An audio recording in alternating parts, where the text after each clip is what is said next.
تأمرون بالمعروف وتنہون عن المنکر وتؤمنون باللہ. اللہ تبارک و تعالیٰ نے دعوت کا عہدہ پیارے نبی محمد صلی اللہ علیہ وسلم کے بعد پوری امت پر دیا ہے، اور پوری امت کو یہ کام کرنا ہے. اگر ہم نہیں کریں گے تو اسی طرح سے ہمارے لوگ نکلتے رہیں گے، ہم مدعو بنے رہیں گے، اور ہماری حالت خستہ سے خستہ ہوتی چلی جائے گی، اور ہماری طاقتیں مختلف رخ پر ضائع ہوتی چلی جائے گی. مرزا غلام محمد قادیانی نے جس دین کا، میں نے کہا ہے کہ باطل مذہب ہے، مذہب کا کوئی بنیاد، کوئی رکن ہوتا ہے. مرزا غلام محمد قادیانی کا مذہب ہے، اس کا رکن کیا ہے؟ اس کا بھی رکن ہے نا کچھ بھائی.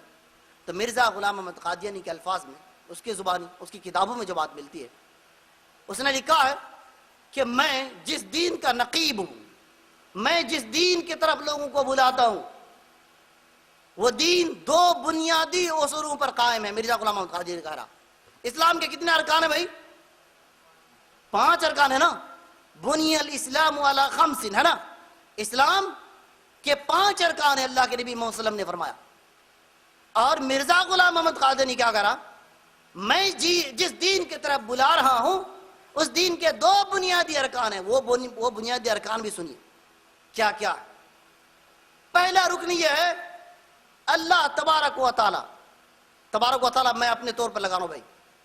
وہ کہہ رہا ہے کہ اللہ پر ایمان رکھنا، اللہ پر ایمان رکھنا. دوسرا بنیادی رکن یہ ہے حکومت برطانیہ کی مدد کرنا اور خیر خواہانہ اطاعت کرنا. دوسرا رکن اس کا کیا بھائی؟ اس کا حوالہ بھی آپ لوگ لکھ سکتے ہیں اور دیکھ سکتے ہیں ان کی کتابوں میں. جی خیر خواہانہ اطاعت کریں.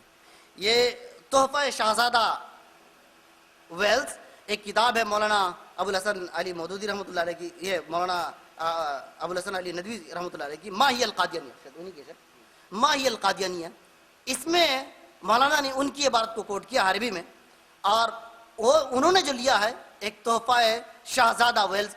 یہ جو جارج خامس ہے حکومت برطانیہ کا، وہ یہاں پر آیا ہوا تھا. اس وقت ان لوگوں نے ایک استقبالیہ پیش کیا تھا. کن لوگوں نے؟ پورے ہندوستان کے کسی لوگوں نے، کسی فرقے نے استقبالیہ پیش نہیں کیا، لیکن قادیانیوں نے جب وہاں کا بادشاہ شہزادہ یہاں تشریف لایا تو ایک استقبالیہ پیش کیا. اور استقبالیہ بھی عجیب و غریب آپ سنیں گے، یعنی چونکہ وہ ان کا پروردہ، ان کا لگایا ہوا پودا ہے تو ان کا گن تو گانا ہی گانا. پھر ان سارے حقائق کو دیکھ کر بھی کوئی شخص اگر قادیانیت میں چلا جاتا ہے، اگر معلوم ہونے کے بعد، اس کا مطلب یہ ہے کہ وہ اس کی قسمت ماری گئی ہے. اللہ تبارک و تعالیٰ اس کے ساتھ جہنم ہی اس کی قسمت میں لکھ دیا ہے، یہ سمجھا جا سکتا ہے. ورنہ ان سارے حقائق کو سامنے رکھ کر بھی کوئی عقل مند، ہوش مند، ذی شعور، جس کے پاس آنکھیں ہیں، دل کے آنکھیں اور سر پر آنکھیں لگے ہوئے ہیں، وہ ساری چیزیں ہوتے ہوئے کوئی شخص اگر قادیانیت میں چلا جائے تو یہ بہت ہی تعجب کی بات ہے. تو اس کے اندر انہوں نے لکھا ہے کہ دوسرا جو رکن ہے وہ یہ ہے کہ موجودہ حکومت کی خیر خواہانہ اطاعت کرنا، یعنی برطانیہ حکومت کی اطاعت کرنا اس کے مذہب کا دوسرا رکن ہے. ٹھیک ہے، یہ اس کا بنیادی رکن ہے. اور دیکھیے پہلا رکن کیا ہے؟ اللہ پر ایمان لانا. اس کا اللہ کیسا وہ بھی سمجھ لیجیے. اس کا اللہ کیسا ہے وہ بھی سمجھ لیجیے. وہ اللہ بھی اس کا حکومت برطانیہ کا جو شہنشاہ ہے، جو بادشاہ ہے، وہ اس کا اللہ. کیونکہ ہم جس اللہ کو مانتے ہیں وہ سوتا نہیں ہے، وہ ہنستا نہیں ہے، وہ کیا کہتے ہیں عورت نہیں اس کے پاس، وہ ہے، اس کو ضرورت ہے، اس کی کھانے پینے کی اس کو ضرورت ہے، اس کو اونگنے کی ضرورت ہے، کسی چیز کی اس کو ضرورت نہیں ہے. وہ تو الصمد ہے نا، لم یلد ولم یولد ہے نا، وہ ہر چیز سے بے نیاز ہے. لیکن ہر شخص اس کا محتاج ہے کہ نہیں؟ لیکن اس کا جو اللہ ہے وہ ہر چیز کا محتاج ہے. وہ خود کہتا ہے اس کے الفاظ میں دیکھیے، اللہ سوتا بھی ہے. اس کی جو دلائل اللہ کے بارے میں وہ میں آپ کو دیتا ہوں. وہ لکھتا ہے کہ اللہ روزہ بھی رکھتا. ٹھیک ہے، اللہ روزہ رکھتا ہے. یعنی جس اللہ پر ایمان رکھنے کی بات کرتا ہے وہ اللہ اس کا ایسا ہے کہ روزہ رکھتا ہے.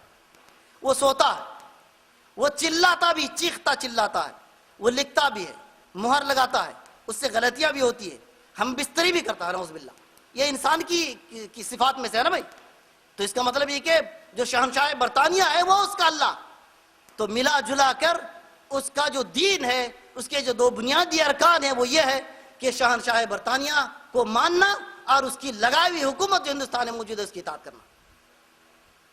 یہ پوری بات دلیل کے ساتھ اس کی کتاب میں اور اس دستاویز میں بات لکھی ہوئی ہے. دیکھیے روزہ رکھنا، سونا، ہم بستری کرنا، یہ ساری چیزیں بات لکھی ہے. ان کی کتاب ہے البشرا، مرزا کی البشرا کتاب ہے، اس کے اندر بات لکھی ہوئی ہے. مہر ثبت کرنے کے تعلق سے مرزا غلام محمد قادیانی نے ایک بات لکھی ہے کہ میں اور میرا ایک شاگرد عبداللہ نام تھا، ہم دونوں اللہ کے پاس پہنچے ایک درخواست لے کر کے اللہ کے پاس پہنچے کہ اللہ اس کو منظور کر لے اور اس پر مہر لگا دے. اللہ کے پاس ہم لوگ جب پہنچے تو اللہ تعالیٰ نے وہ کاغذ ہمارے ہاتھ سے لے کر کے اس میں مہر لگانے کے لیے چاہا تو قلم جو چلایا، قلم چلا نہیں، تو ایسے جھاڑا، تو جھاڑنے سے اس کی جو روشنائی ہے، سرخ روشنائی، وہ چھیٹ کر ہمارے اور عبداللہ کے کپڑے میں گرا. پھر ہم لوگ وہاں سے واپس آئے. جب میں بیدار ہوا کیا دیکھتا ہوں کہ میرے اور عبداللہ کے کپڑے میں سرخ روشنائی لگی ہوئی ہے، حالانکہ ہم نے اس وقت تک سرخ روشنائی کا استعمال نہیں کیا تھا یا ہمارے پاس سرخ روشنائی نہیں تھا. پھر بھی ہم نے دیکھا کہ بیدار ہونے کے بعد ہمارے اور عبداللہ کے کپڑے میں سرخ روشنائی ہے. اس سے وہ ثابت کیا ہے کہ اللہ تبارک و تعالیٰ مہر لگاتا ہے اور وہ لکھتا، دستخط بھی کرتا. یہ دستخط کرنے والا کون ہے؟ وہی شہنشاہ برطانیہ، اس کے پاس نہ پہنچا ہوگا بھائی. بادشاہ، برطانیہ کے بادشاہ کے پاس پہنچا اور اس نے مہر لگایا، اس کو اللہ کا نام دیا. یہ بات انہوں نے اس کی کتاب حقیقت الوحی صفحہ نمبر 255، حقیقت الوحی اس کی کتاب ہے، وحی کی حقیقت، اس تعلق سے ان کی خود کتاب ہے، اس میں انہوں نے یہ بات کو لکھا. تو میں سمجھتا ہوں کہ میرے موضوع سے متعلق جو باتیں تھی وہ آ گئی ہے آپ کے سامنے.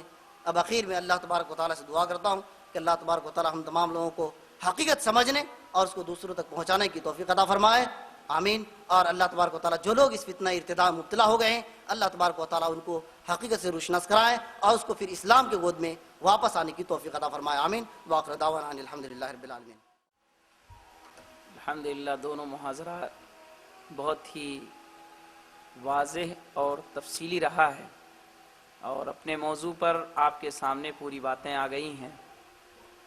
ہمارے ڈاکٹر شمیم قمر فلاحی صاحب نے جو باتیں کہی ہیں اور اشارہ جن چیزوں کی طرف کیا ہے کہ ہندوستان کی سرزمین پر، بر صغیر کی سرزمین میں بہت ساری ایسے افکار و خیالات رائج رہے، ایسے تصورات اور ایسے اوہام رائج رہے کہ جنہوں نے مسلمانوں کی زندگی پر بڑا اثر ڈالا ہے.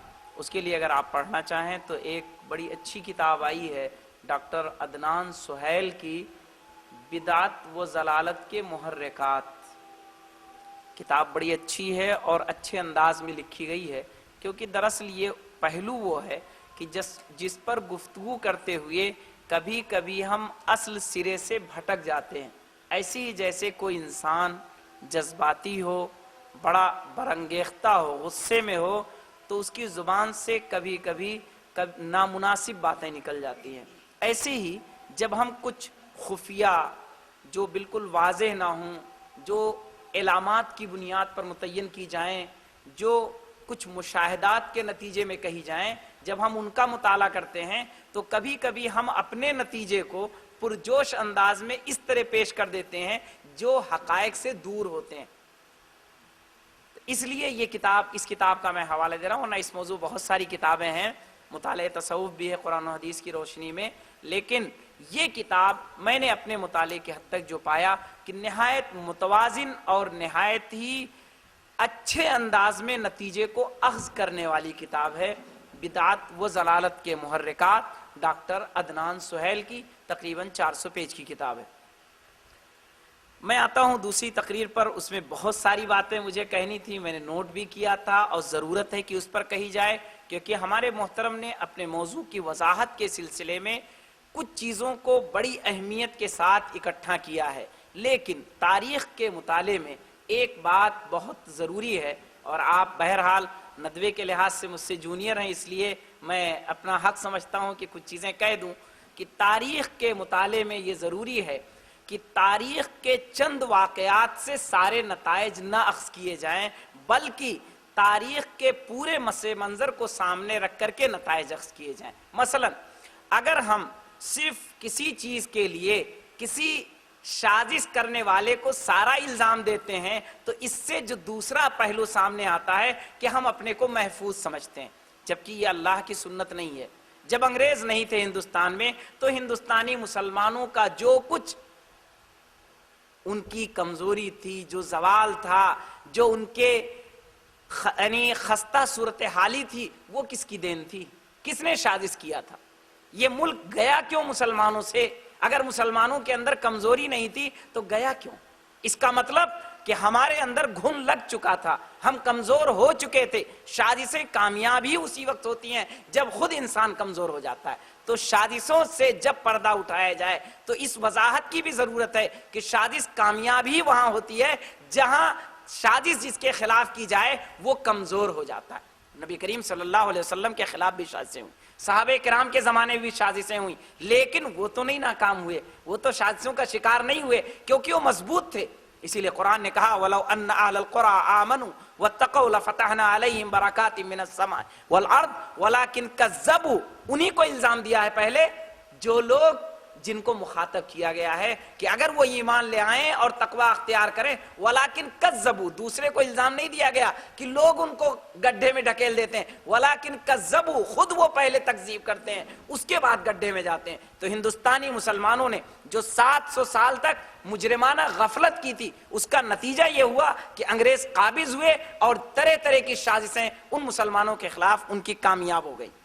دوسری بات مجھے یہ کہنی تھی کہ آپ لاہوری فرقہ اور قادیانی فرقے کے بارے میں بات آئی، واقعتاً یہ بات بڑی اہم ہے اور آپ کے ذہن میں رہنی چاہیے۔ لاہوری فرقے کا ایک پرچہ نکلتا ہے 20ویں صدی، آپ وہ میگزین پڑھیں گے تو اس میں بڑے صاف الفاظ لکھ کے رہتے ہیں کہ ہم غلام احمد قادیانی کو نبی نہیں مانتے ہیں، بلکہ انہوں نے، میں نے خود پڑھا، ایک شعر نقل کیا کہ غلام احمد قادیانی نے محمد صلی اللہ علیہ وسلم کے خاتم الرسول ہونے پر سب سے اچھی نظم کہی ہے، اور وہ پوری نظم نقل کی ہے انہوں نے۔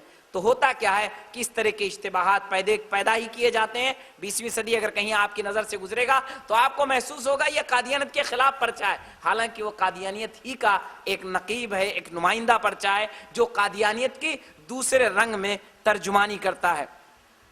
اس کے علاوہ ایک چیز اور جو ہے کہنی تھی کہ ہمیں اور آپ کو اپنے آپ کو عمل سے جوڑنا چاہیے۔ سازشیں ہمیں ایسا نہ ہو کہ ان کو سنتے سناتے ہم اپنے کو کمزور کر لیں، کمزور نہ کریں۔ اللہ کی سنت یہ ہے وَالَّذِينَ جَاهَدُوا فِينَا لَنَهْدِيَنَّهُمْ سُبُلَنَا، آپ عمل کریں گے تب اللہ نتیجہ دے گا۔ سازشوں کے خلاف صرف سوچتے اور پلاننگ کرتے رہیں گے، اللہ نتیجہ نہیں دے گا۔ ہاں، سازشوں کو بے نقاب کرنا، ان کی تفہیم، ان کو سمجھنا، ان پر غور کرنا یہ ضروری ہے تاکہ آپ مضبوط ہو جائیں، قلعہ بند ہو جائیں۔ ورنہ ایک کتاب ہے محمد حسین کی، بڑی اچھی کتاب ہے، اردو میں میرے علم میں نہیں آئی ہے، شاید ڈاکٹر صاحب کے علم میں ہو کہ وہ کتاب آ چکی ہے اردو میں ترجمہ ہو کر کے۔ وہ کتاب ہے حصوننا محددہ من داخلہا، یہ 1960 کے آس پاس لکھی گئی تھی کہ ہم مسلمانوں کے قلعے اندر سے شگاف زدہ ہیں، اندر سے پھٹے ہوئے ہیں، خستہ حال ہیں۔ ہم دوسروں کے پتھر کی کم فکر کریں، اپنے اندر جو شگاف پڑ گیا ہے اس کو پر کرنے کی کوشش کریں۔ بڑی اچھی باتیں رہیں، بہت الحمدللہ تفصیلی گفتگو رہی۔ میں نے اس لیے اتنی بات کہہ دی تاکہ ایک بات مکمل ہو جائے، اور انشاءاللہ 2 دن کا سیمینار ہے، یہ ساری باتیں آپ کے سامنے آئیں گی ہی، لیکن اس نصیحت کے اعتبار سے میں نے یہ سمجھا کہ کم از کم اتنی بات کہہ دی جائے۔ اللہ تبارک تعالی ہم سب کو عمل کی توفیق دے اور جو ہم سے مطلوب ہے اسے ہمیں پورا کرنے کی توفیق دے۔ ربنا تقبل منا انک انت السمیع العلیم وتب علینا انک انت التواب الرحیم وصلی اللہ علی النبی۔